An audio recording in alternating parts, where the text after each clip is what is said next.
To add payment card into your iPhone 16, first of all, you will have to open settings. Now just start scrolling and you will have to go for Wallet and Apple Pay. Then you'll have to go into the Add Card. And first of all, if you are using the same Apple ID on your new iPhone, then you can find previous cards.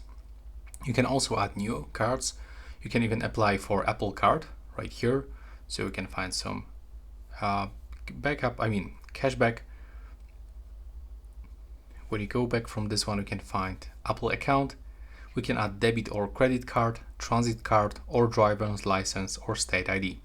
So if you want to add the debit card, for example, you can simply click to continue. Now all you have to do is just to hold your card near your iPhone. Near the chip on the card to add it to the wallet. But also we can enter card details manually by clicking here. You can input your name that appears on the card, and here you can input your card number. Let's say that this is my card number, and you have to click next. Okay, maybe I have to actually add not that much codes. There we go. Let's try this one. Okay, but basically this is the place where you can actually input your data manually, and then you can just follow next steps to actually set it up, like inputting your address and stuff like this. So that will be all, and thanks for watching.